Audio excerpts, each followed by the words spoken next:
तो यूपी में तीसरे चरण का चुनाव प्रचार अब आखिरी दौर में है, लिहाजा सारे नेता अपना पूरा जोर लगा रहे हैं।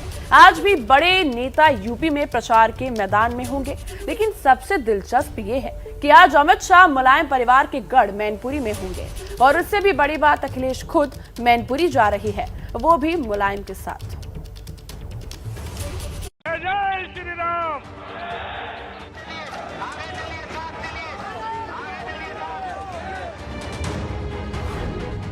यूपी में तीसरे चरण के चुनाव प्रचार के लिए बस 2 दिन का वक्त और बचा है, लिहाजा लखनऊ से लेकर दिल्ली तक के दिग्गज अपना पूरा दम लगा रहे हैं। आज यूपी में पीएम मोदी से लेकर सीएम योगी और अमित शाह सबके प्रचार का कार्यक्रम है, तो अखिलेश यादव अपने गढ़ माने जाने वाले इलाके में होंगे और बीजेपी उन्हीं के घर में प्रचार के जरिए चुनौती देने जा रही है। सबसे पहले बात प्रधानमंत्री मोदी की, जो फतेहपुर में जनसभा को संबोधित करेंगे। हालांकि फतेहपुर में चुनाव चौथे चरण में होना है। पीएम मोदी के मंच पर सीएम योगी भी मौजूद होंगे। इस रैली से पीएम और सीएम फतेहपुर और बांदा 2 जिलों के वोटरों को साधने की कोशिश करेंगे। दोपहर 3:50 पर बांदा सागर रोड के करीब रैली। पीएम की रैली में शरीक होने के साथ सीएम योगी आज कुल 4 जिलों में 6 रैलियां करेंगे। झांसी 2 रैलियां, जालौन 2 रैलियां, कानपुर 1 रैली, लखनऊ 1 रैली। लखनऊ में सीएम योगी सरोजनी नगर की सीट पर प्रत्याशी राजेश्वर सिंह के लिए प्रचार करेंगे, जिन्हें मंत्री स्वाति सिंह की जगह टिकट दिया गया है। तो पीएम और सीएम के साथ साथ आज केंद्रीय गृह मंत्री अमित शाह समाजवादियों के गढ़ में अखिलेश यादव को ललकारने का काम करेंगे। फिरोजाबाद, मैनपुरी और लखीमपुर खीरी में अमित शाह का चुनाव प्रचार। लखीमपुर में क्या अमित शाह के मंच पर गृह मंत्रालय में उनके सहयोगी अजय मिश्रा टेनी भी होंगे, इस पर भी लोगों की नजर होगी। अमित शाह मुलायम परिवार के गढ़ मैनपुरी में प्रचार करेंगे, जहां आज खुद अखिलेश यादव के भी प्रचार का कार्यक्रम है। फिरोजाबाद, मैनपुरी और इटावा में अखिलेश यादव आज चुनाव प्रचार करेंगे। 2022 में पहली बार मुलायम सिंह यादव भी प्रचार के लिए उतर सकते हैं। वो मैनपुरी की करहल सीट पर अखिलेश के साथ मंच साझा करेंगे। इसी सीट से अखिलेश यादव चुनाव लड़ रहे हैं। अखिलेश का करहल समेत मैनपुरी जिले के 4 सीटों पर चुनावी सभाएं करने का कार्यक्रम है। तो उसके बाद इटावा में अखिलेश यादव रोड शो भी करेंगे। शाम 5 बजे लायन सफारी से अखिलेश का रोड शो शुरू होगा और शहर के मुख्य रास्ते से गुजरते हुए करीब 10 किलोमीटर तक चलकर भरथना चौराहे पर खत्म होगा।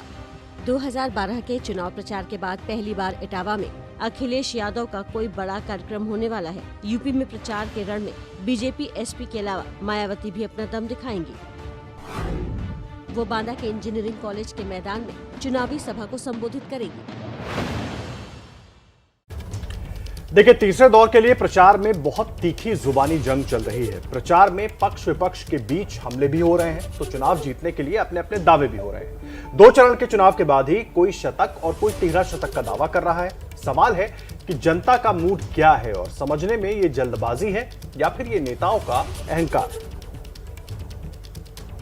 यूपी में भाजपा सरकार होने का मतलब है दंगाराज, माफिया राज, गुंडा राज, इन पर बराबर कंट्रोल, पूजा पर्वों को मनाने की खुली स्वतंत्रता। इस चुनाव में अपना वोट कांग्रेस, बीजेपी, सपा व अन्य विरोधी पार्टियों को न देकर केवल अपनी एकमात्र हितैषी पार्टी बीएसपी को ही देना है। यूपी चुनाव के तीसरे दौर की जंग में वार पलटवार की धार तेज है।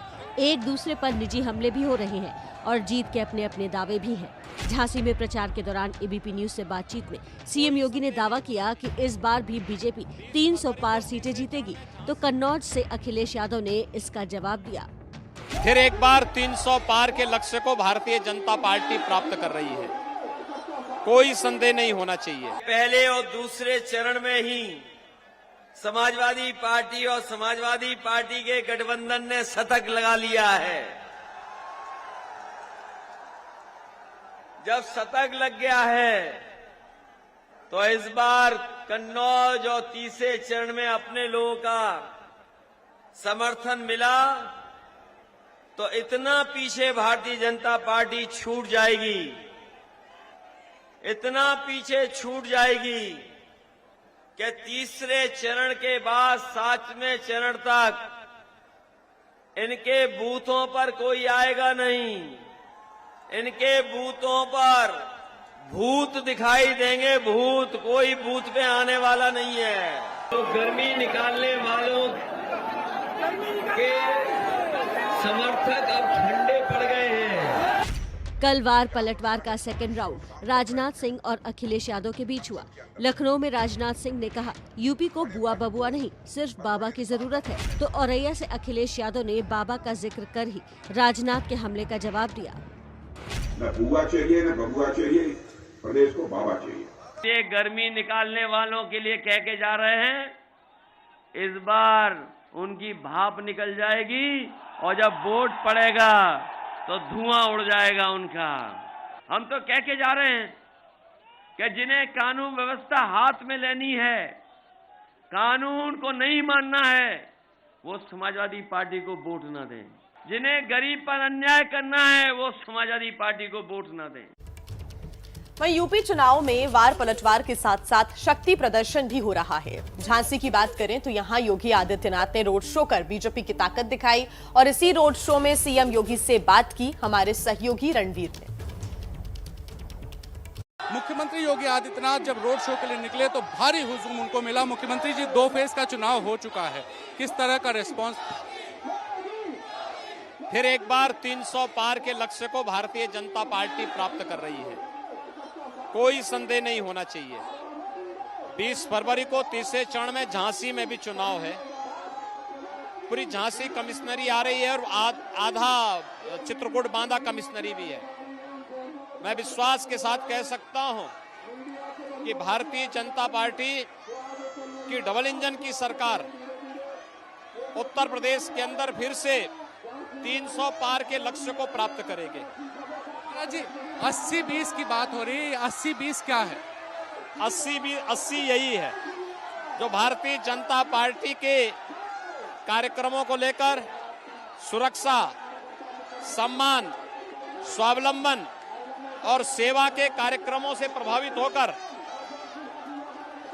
भारतीय जनता पार्टी को समर्थन कर रही है, वह 80 है।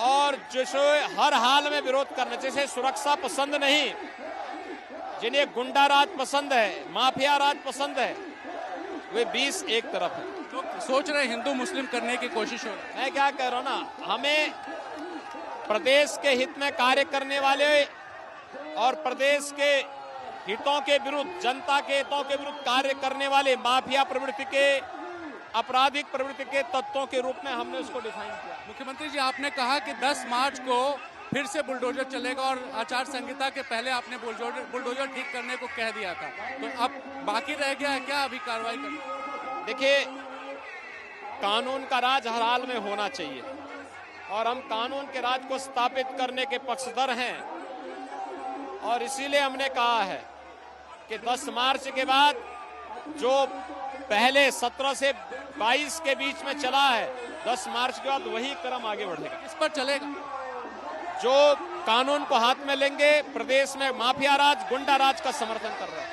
आप शिमला बना रहे थे और अखिलेश जी कह रहे हैं बीजेपी कार्यकर्ता अभी से ठंडे पड़ गए। देखिए, ये तो उनकी बौखलाहट स्वयं बता रही है कि हार के कारण भाजपा प्रत्याशियों पर हमला करवा रहे हैं, लेकिन चिंता न करें, 15-16 दिन बाकी हैं। 15-16 दिन के बाद ये गर्मी भी उतर जाएगी। आखिर सवाल, चन्नी साहब ने कहा है यूपी वालों को पंजाब नहीं आने। देखिए, ये कांग्रेस का संस्कार है। कांग्रेस ने देश को इतने जख्म दिए हैं, जातिवाद का, क्षेत्रवाद का, भाषावाद का, आतंकवाद का, नक्सलवाद का, और इसलिए देश बार बार कांग्रेस को ठुकरा रहा है। आज तो संत शिरोमणि रविदास जी की पावन जयंती है और चन्नी जी स्वयं काशी आए थे। कम से कम सदगुरु संत शिरोमणि रविदास जी के उपदेशों से कुछ ही प्रेरणा ले लेते तो संभवतः कुछ भला हो गया होता, लेकिन चूंकि विभाजन कांग्रेस की प्रवृत्ति बन चुकी है, इसलिए जनता उनको जोरदार जवाब देगी। अब बात यूपी चुनाव की कर लेते हैं। यूपी चुनाव में वोट के लिए नेता अपना आपा भी खो रहे हैं। आपको दिखाते हैं शालीन माने जाने वाले अखिलेश यादव को कैसे आया गुस्सा। पुलिस वालों, पुलिस पुलिस पुलिस पुलिस पर बरसते अखिलेश यादव की ये तस्वीरें हैं कन्नौज की, क्यों कर रहे हो ये तमाशा? जहां अखिलेश यादव तिवरा विधानसभा में एसपी प्रत्याशी अनिल पाल के पक्ष में एक चुनावी जनसभा को संबोधित कर रहे थे। दरअसल कुछ पुलिसकर्मी मंच के पास की जगह को जबरन खाली करा रहे थे। ये देखकर अखिलेश यादव भड़क गए। मंच से उंगली दिखाते हुए अखिलेश ने कहा, क्यों ऐसा कर रहे हो? तुमसे ज्यादा बदतमीज कोई नहीं हो सकता। पुलिस वालों, पुलिस पुलिस पुलिस पुलिस वालों, क्यों कर रहे हो ये तमाशा? तुमसे ज्यादा बदतमीज कुछ नहीं हो सकता, क्यों ऐसा कर रहे हो भाई? पुलिस पर बरसते अखिलेश यही नहीं रुके, लगे हाथ उन्होंने बीजेपी को भी निशाने पर ले लिया। बोले, ये लगता है बीजेपी वाले करवा रहे हैं। ये लगता बीजेपी वाले करवा रहे हैं। ये बीजेपी वालों ने रेड कार्ड इशू किए थे, याद है कि नहीं याद है? और एक जात के अधिकारी थे, एक जात के अधिकारी थे जिन्होंने अन्याय किया था कि नहीं किया था? वो पुलिस कप्तान जिसने चुनाव हरवाया था, याद है कि नहीं याद है? यूपी चुनाव में जुबानी जंग थमने का नाम नहीं ले रही। आरोप प्रत्यारोप का दौर लगातार जारी है। हर दिन नई नई बयानबाजी सामने आती है और फिर विवाद भी बढ़ता है। नमस्ते भारत में इस वक्त की बड़ी खबर आपको बता दें, उत्तर प्रदेश से है ये बड़ी खबर। यूपी के कुशीनगर में दर्दनाक हादसा हुआ है। यहाँ एक शादी में हल्दी की रस्म मातम में बदल गई है। कुएं में गिरने से 2 बच्चियों समेत 13 महिलाओं की मौत हो गई है। नौरंगिया गांव में महिलाएं हल्दी की रस्म के लिए कुएं पर पूजा करने गई थीं। उसी दौरान कुएं की जाली टूट गई और उसमें कई महिलाएं गिर गईं। घटना की सूचना मिलने के बाद मौके पर पहुंची पुलिस और प्रशासन की टीम ने 13 लोगों के शव को कुएं से बाहर निकाला है। कुशीनगर में यह घटना हुई है जहां पर हल्दी की रस्म निभाई जानी थी, वहां पर ये महिलाएं पूजा कर रही थी। कुएं की जाली टूटने से यह हादसा हुआ है। प्रशासन की तरफ से 4-4 लाख मुआवजे का ऐलान भी किया गया है। और वहीं इस दर्दनाक हादसे के बाद नौरंगिया गांव में मातम पसरा। हादसे के वक्त चश्मदीदों ने क्या देखा है, आप खुद सुनिए। गांव में परमेश्वर कुशवाहा को वहाँ हल्दी थी और माटी कोड़ने की रस्म जो होती है, तो गांव की महिलाएं आई थी, भांगड़ा हो रहा था वहाँ। वो कुआं था, उस पर स्लैब था, उसमें अत्यधिक लोग चढ़ गए और स्लैब टूट के गिर गया। कुएं के अंदर लोग पानी था, पानी में चले गए लोग। और जब तक सूचना जो है 13 लोगों की मृत्यु हुई है। और कुएं के पास जाकर जो अपना हल्दी रस्म कर रही थी वो हो रहा था, और जो कुएं के ऊपर जो स्लीपट होता है वही मतलब नीचे टूट के नीचे गिर गया। और इसमें कम से कम 20 से 30 या मतलब उससे अधिक महिला नीचे गिर गई और छोटे बच्चे और लड़कियां, जिसमें से लगातार हम लोग क्या बोला जाता है एम्बुलेंस पास कॉल करते चले गए और फिर उसके बाद कोई सुनवाई नहीं हुआ।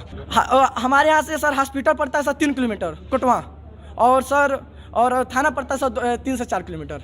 सर थाने के लोग सभी लोग आए थे तुरंत सर कॉल करने पर। सर हॉस्पिटल सर कोई सुनवाई नहीं है, एम्बुलेंस वाले एक भी नहीं आए थे। और सूचना मिलने के बाद घटनास्थल पर कुशीनगर के डीएमएस राजलिंगम और एसपी सचिंद्र पटेल ने पहुंचकर मुआयना किया। साथ ही प्रशासन ने मृतकों के परिजनों को 4 लाख रुपए मुआवजा देने की घोषणा की है। दुखद हादसा हुआ। ये नौरंगिया टोला गांव में एक पुराना कुआं था जो पहले से स्लैब से ढका था और उसके ऊपर कुछ महिलाएं और बच्चे बैठे थे। एक शादी का कार्यक्रम था, उसमें वजन ज़्यादा होने के कारण वो स्लैब टूट गया और उसके ऊपर जितने लोग बैठे थे सब लोग कुएं के अंदर चले गए और मलबा उनके ऊपर गिर गया था और उनको फिर अस्पताल लेके गए थे, बट रास्ते में ही और ब्रॉड डेड वो था। अभी तक यहाँ पे 11 बॉडीज़ यहाँ पे मार्चोरी में है और 2 की हालत वहाँ गंभीर बताया जा रहा है। जांच का विषय है, पहले तो हम घटना को देख लें, लोग जो घायल है और जो यहाँ का जो काम है उसको देख लें। रेस्क्यू ऑपरेशन अभी भी क्लोज नहीं किया गया, उसके बाद जिनकी भी अगर लापरवाही है उस पर जांच करके कार्रवाई की जाएगी। और उस घटना पर पूरी जानकारी देने के लिए हमारे सहयोगी रणवीर भी जुड़ गए हैं हमारे साथ। रणवीर, बड़ा सवाल यह है, इतनी दर्दनाक घटना हो कैसे गई? क्या वहां पर इंतजाम नहीं थे पहले से? एक और दूसरा, लोगों का आरोप है कि समय पर मदद भी नहीं मिल पाई। देखिए, जब पूर्वांचल में शादियां होती हैं तो शादियों के पहले एक रस्म होती है मटकोड़। मटकोड़ जलाशय के पास होता है, चाहे वो कुआं हो या कोई तालाब हो, उसके पास महिलाएं जाती हैं, नाच गाना करती हैं। और यही मटकोड़ की रस्म कल चल रही थी, जिसमें ये सारी महिलाएं गई थी। और बताया जा रहा है कि वहां पे जब महिलाएं रस्म चल रही थी तो कुछ महिलाएं नाच रही थी और कुछ देखने के लिए जो कुएं के ऊपर स्लैब लगा हुआ था उस स्लैब पर खड़ी हो गई। और उसी वक्त ये हादसा हुआ जब स्लैब टूटा, और स्लैब टूटने की वजह से 28 लोग यानी महिलाएं और बच्चियां जो थी वो कुएं के अंदर चली गई, जिनमें 15 को तो निकाल लिया गया लेकिन 13 की मौत हो गई। और ये जो घटना है, ये घटना सीधे सीधे कहीं ना कहीं लापरवाही की है। प्रशासन की मदद ना पहुंचना जांच का विषय हो सकता है कि एम्बुलेंस को फोन किया गया, वो नहीं पहुंची, या लोग सरकारी मदद नहीं पहुंच पाए। लेकिन ये जो घटना हुई है, ये गांव स्तर पर जिस तरीके से आमतौर पर जो रस्में होती हैं उसमें भीड़ इकट्ठा होती है और उसी में लापरवाही का एक नतीजा है। तो प्रशासन की तरफ से जो लापरवाही के आरोप स्थानीय लोग लगा रहे हैं कि एम्बुलेंस और बाकी राहत नहीं पहुंची है, उसको लेकर के प्रशासन ने कहा है कि वो जांच करेंगे। मुख्यमंत्री ने भी शोक व्यक्त करते हुए अधिकारियों को निर्देश दिया है कि जो भी घायल हैं उनका समुचित इलाज हो। तो ये सारा कुछ चल रहा है और फिलहाल 13 लोगों की मौत हो चुकी है। जी ठीक, बहुत धन्यवाद रणवीर आपका तमाम जानकारी के लिए। तो इस घटना को लेकर लगातार कई सवाल उठ रहे हैं प्रशासन पर, जो कि जांच का विषय है। कुछ देर पहले प्रधानमंत्री नरेंद्र मोदी ने ट्वीट कर संवेदना भी व्यक्त की। उन्होंने लिखा है अपने ट्वीट पर कि उत्तर प्रदेश के कुशीनगर में हुआ हादसा हृदय विदारक है। इसमें जिन लोगों को अपनी जान गंवानी पड़ी है उनके परिजनों के प्रति मैं अपनी गहरी संवेदनाएं व्यक्त करता हूं। इसके साथ ही घायलों के जल्द से जल्द स्वस्थ होने की कामना करता हूं। स्थानीय प्रशासन हर संभव मदद में जुटा हुआ है। इसके पहले मुख्यमंत्री ने भी ट्वीट करते हुए प्रशासन से यह अपील की है कि पीड़ितों की मदद की। और अब बात कर लेते हैं पंजाब की। देखिए, पंजाब चुनाव में अपने अपने प्रत्याशियों की जीत के लिए सभी दलों के स्टार प्रचारक आज भी मैदान में डटे हुए हैं। आज कौन कहां रैली या रोड शो करेगा, आपको बताते हैं इस रिपोर्ट में।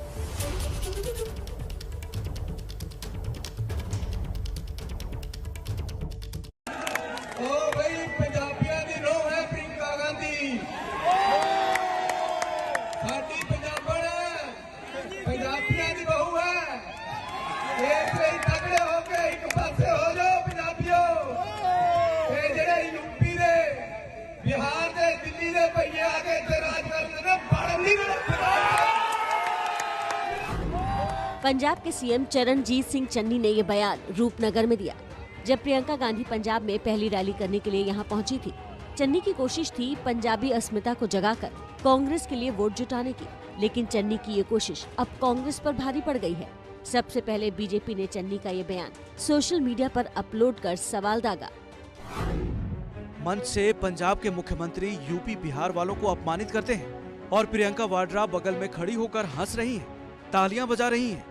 ऐसे करेगी कांग्रेस यूपी और देश का विकास, लोगों को आपस में लड़ाकर। अमित मालवीय के इस ट्वीट के बाद तो बीजेपी खुलकर मैदान में उतरी। चन्नी के बयान को यूपी चुनाव में मुद्दा बना दिया। देखिए, ये कांग्रेस का संस्कार है। कांग्रेस ने देश को इतने जख्म दिए हैं, जातिवाद का, क्षेत्रवाद का, भाषावाद का, आतंकवाद का, नक्सलवाद का, और इसलिए देश बार बार कांग्रेस को ठुकरा रहा है। चन्नी जी स्वयं काशी आए थे, कम से कम सदगुरु संत शिरोमणि रविदास जी के उपदेशों से कुछ ही प्रेरणा ले लेते। केंद्रीय मंत्री पीयूष गोयल ने भी ट्विटर पर तंज किया।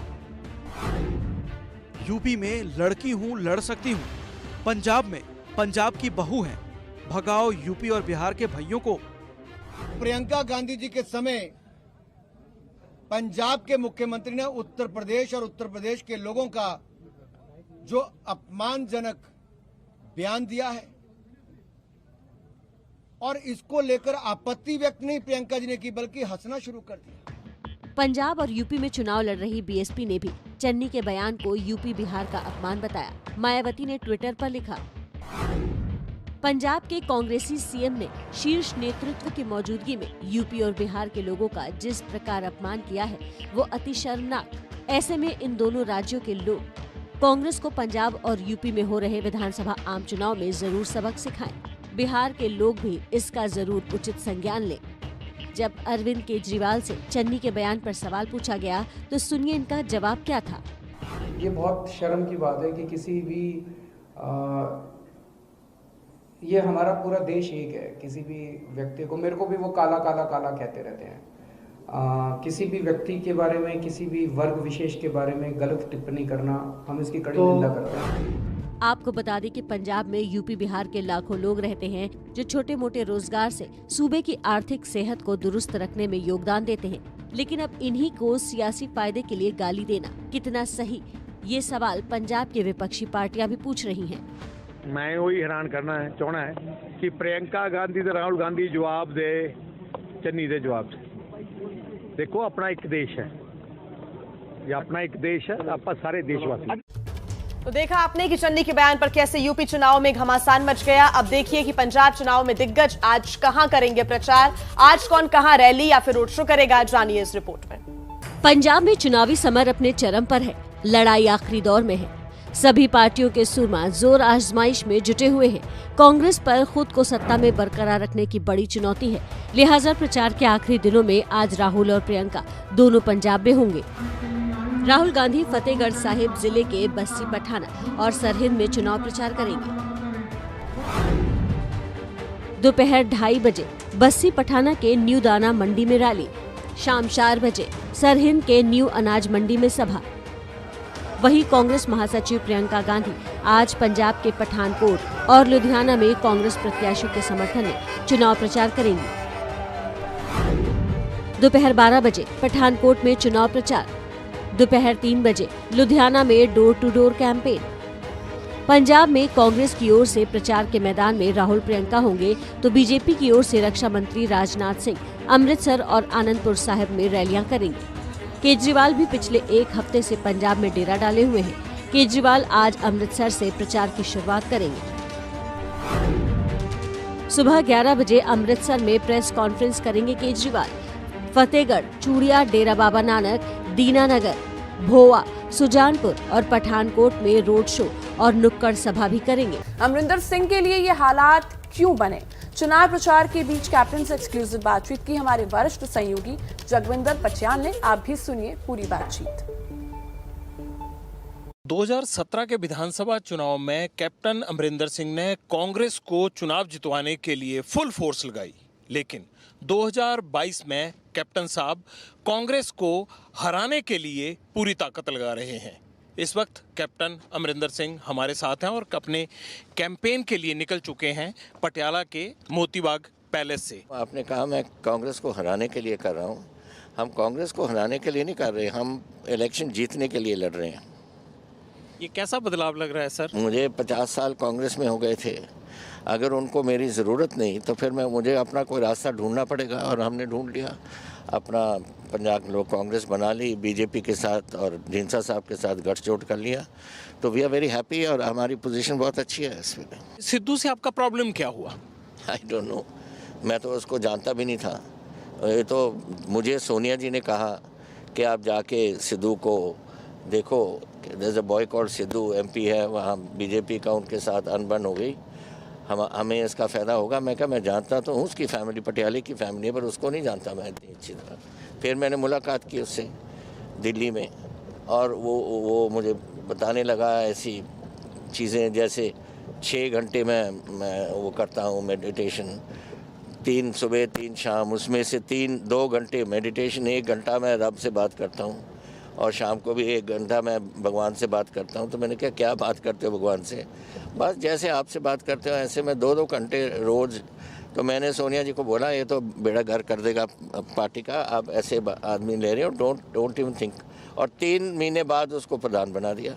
राहुल गांधी बार बार हर स्टेज से ये भी कह रहे हैं कि हमने एक दलित चेहरा दिया है पंजाब को, गरीब है चन्नी, गरीब की बात समझते हैं, इसलिए हम गरीब को ऊपर उठाना चाहते हैं। इसी सोच के साथ चन्नी को हमने सीएम का चेहरा बनाया। अगर ये गरीब है ना चन्नी, तो फिर कोई गरीब हिंदुस्तान में रहा ही नहीं। मैं आपको बता देता हूँ, 170 करोड़ की तो इसकी एसेट्स हैं। चमकौर साहब से लेकर मोहाली तक सारी डेवलपमेंट प्रोजेक्ट्स घर बनाने की हैं, ये सब वो कर रहा है। He is a very rich man अगर उसको आप गरीब करोगे तो फिर कौन रह गया गरीब इस मुल्क में? आप अपने गठजोड़ बीजेपी तमाम लोगों को देखते हुए आप क्या एक्सपेक्ट कर रहे हैं कि पंजाब कितना मैंडेट देगा आपको, कितनी सीट्स तक आपको संभावना है इस बार? आई कांट से कितनी सीट, लेकिन मैं इतनी बात आपको कह सकता हूँ कि जिस तरीके से अवरी है हमारी पार्टी। देखो आप 2-2.5-3 महीने हो गए, केजरीवाल जो कर रहा है 3 महीने से अपनी कैंपेनिंग कर रहा है, अकाली दल 3 महीने से कैंपेन कर रहे हैं। हमारी कैंपेन तो 2 हफ्ते भी नहीं हुए शुरू हुई और एकदम उभार आया है। प्रियंका गांधी ने सर कल कहा कि मोदी साहब मुद्दों को भटकाते हैं आकर जब भी आते हैं, इस पर आपकी क्या प्रतिक्रिया? आई एम सरप्राइज्ड कि आज home minister of Punjab, chief minister of Punjab को मालूम नहीं। ये कहते हैं कि ये जो मुद्दे ड्रोन्स वगैरह हैं ये होम मिनिस्टर बोल रहा है एंड ऑल्सो चीफ मिनिस्टर। ये तो अमरिंदर सिंह की बनाई बातें हैं और यही अभी अगर प्रियंका जी ने ये बात कही है, it's sad because she is suppose to be emerging as a national leader.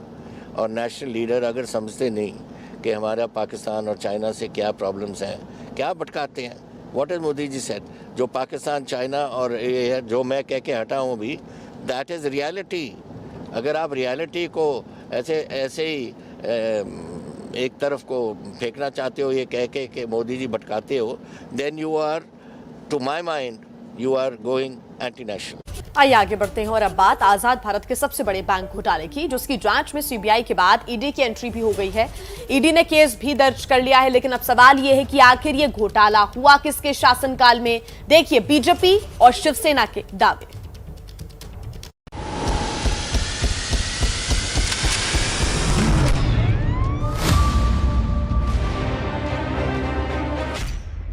देश में सबसे बड़ा बैंकिंग घोटाला हुआ है। एक बार फिर आम आदमी का पैसा लूटा गया है। कोशिश तो दोषियों को पकड़ने की होनी चाहिए, लेकिन जिम्मेदार पदों पर बैठे लोगों के बीच बहस इस बात पर हो रही है कि घोटाला किसके राज में हुआ है। ये उल्टा चोर कोतवाल को डांटे वाला मामला है।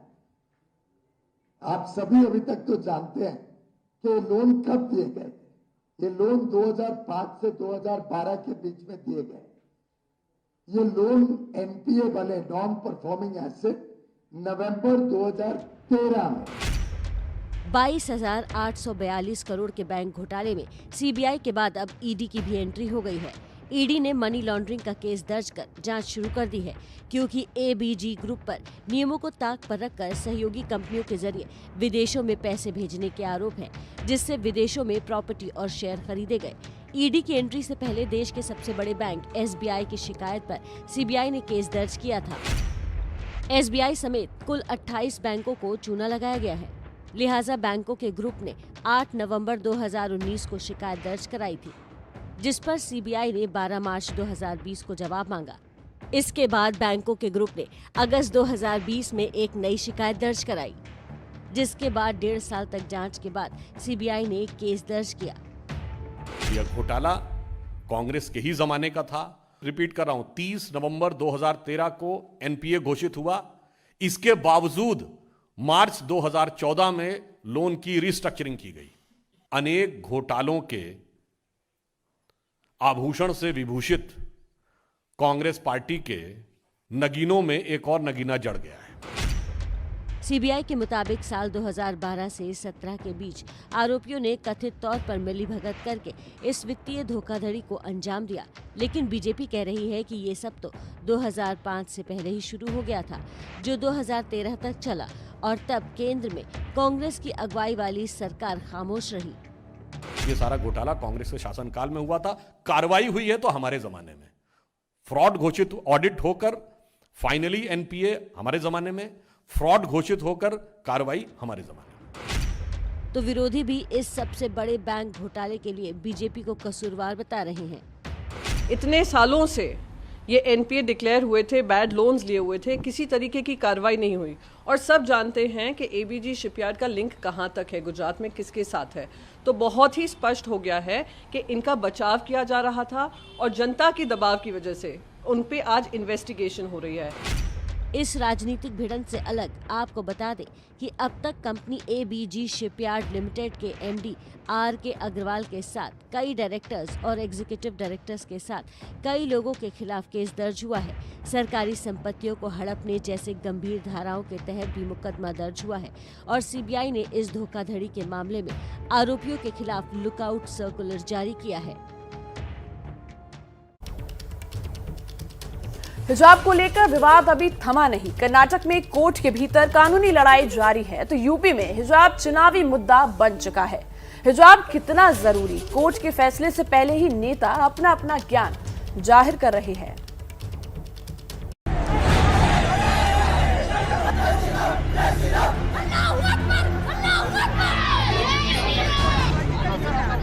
हिजाब के नाम पर लड़ाई देश भर में जारी है, राजनीतिक तौर पर भी और कानूनी भी। एक तरफ हिजाब पर राजनीतिक हंगामा चल रहा है तो कोर्ट के भीतर भी सुनवाई लगातार हो रही है। आज भी कर्नाटक हाई कोर्ट में दोपहर 2:30 बजे हिजाब विवाद पर सुनवाई होगी। बुधवार को हुई सुनवाई में मुस्लिम छात्राओं की ओर से कई दलीलें पेश की गई। वकील ने कहा, लॉकेट, क्रॉस, चूड़ी, बिंदी पहनने पर कोई प्रतिबंध नहीं तो सरकारी आदेश में सिर्फ हिजाब पर ही सवाल क्यों है। लेकिन कर्नाटक सरकार हिजाब विवाद पर साफ कर चुकी है कि फिलहाल हाईकोर्ट के अंतरिम आदेश का पालन किया जाएगा। सीएम बसवराज बोम्मई ने विधानसभा में ये बात कही है। दूसरी ओर कर्नाटक के गृह मंत्री अरागा ज्ञानेंद्र ने चेतावनी दी है कि हाईकोर्ट के दिशा निर्देश का पालन करें, नहीं तो प्रदर्शनकारियों के खिलाफ कठोर कार्रवाई की जाएगी। लेकिन कोर्ट से लेकर सरकार तक सिर्फ कर्नाटक में हिजाब का मुद्दा नहीं छाया है, बल्कि यूपी, मध्य प्रदेश, असम, हर जगह इसका जिक्र हो रहा है और सबसे ज्यादा चुनावी राज्य उत्तर प्रदेश में मुद्दा गरमाया हुआ है। आप तो नाम लेने से कतराते हैं। अगर आपका एक सहयोगी पार्टी का लीडर कह रहा है कि हम अखिलेश ने 45% अपने ही पार्टी के मुसलमानों का टिकट का, लीडरों नेताओं का टिकट काट दिया है, तो क्या मतलब उसका। अभी एक न्यूज़ एजेंसी ने उनसे पूछा हिजाब निकाब के बारे में, तो बोले सुना ही नहीं दे रहा मुझे। फिर उसने पूछा मुस्लिम वोट, बोले सुना ही नहीं दे रहा मुझे। ये हिजाब की बात कर रहे, आप अपना हिसाब और किताब इन दो चीज पे बात करो। ये स्कूल बंद रख के देश की जनता को, बच्चों को अनपढ़ रखना चाहते हैं, उस पर बात करो। बैंकों से कौन कौन कंपनी पैसे लेकर भागी, उस पर बात करो। ये अभी भी ये चाहते हैं कि देश में हिंदू मुस्लिम दंगे हो। तो हिजाब पर राजनीतिक हो हल्ला यूपी के बाहर भी हो रहा है। दूसरे प्रदेशों के नेता, मंत्री और मुख्यमंत्री भी इस पर बयान दे रहे हैं। हालांकि लगता है नजर में उत्तर प्रदेश ही है। ये हिजाब के लेके कंट्रोवर्सी नहीं होना सही है। अभी देखिए, शिक्षा पीछे चला गया, हिजाब आगे चला गया। अभी लोगों का ये पूरा माहौल बना दिया कि शिक्षा से इम्पोर्टेंट हिजाब है। जहां नारी का इतना श्रेष्ठ स्थान है, वहां पर हिजाब पहनने की जरूरत है क्या उस देश में? नहीं। आप मदरसों में हिजाब लगाएं, खिजाब लगाएं या कुछ और करें, हमें क्या मतलब है। लेकिन आप अगर बाकी पूरे देश का जितने विद्यालय हैं उनका अनुशासन बिगाड़ोगे तो ये बर्दाश्त नहीं होगा। बीजेपी के नेता विरोधियों पर हिजाब को चुनावी मुद्दा बनाने का आरोप लगा रहे हैं। तो विवाद जहां पैदा हुआ उस कर्नाटक में इस सब के लिए बीजेपी को जिम्मेदार ठहराया जा रहा है। एसडीपीआई यानी social democratic party of India ने आरोप लगाया है कि कर्नाटक में शिक्षण संस्थाओं में हिजाब और भगवा शॉल मुद्दे को शह देने का काम बीजेपी ने किया है। और अब आपके बच्चों की सुरक्षा से जुड़ी हुई एक बड़ी और अहम खबर। अगर अपने छोटे बच्चे को आप बाइक या स्कूटी पर लेकर घूमने निकलते हैं तो ये खबर आप जरूर देख लीजिए।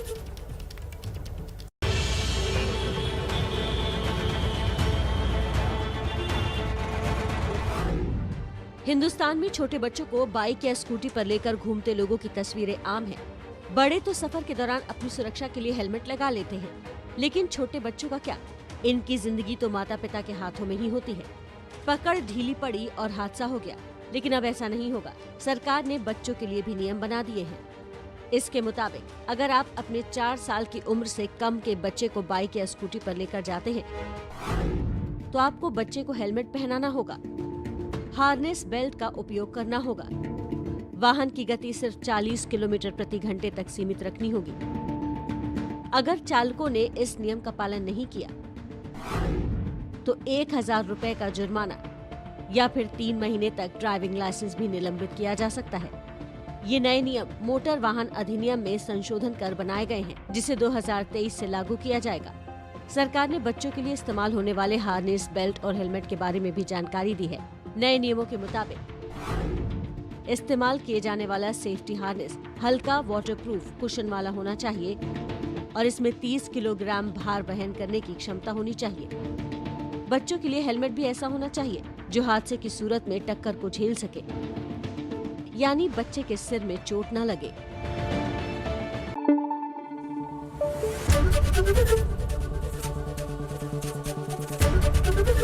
ABP न्यूज आपको रखे आगे।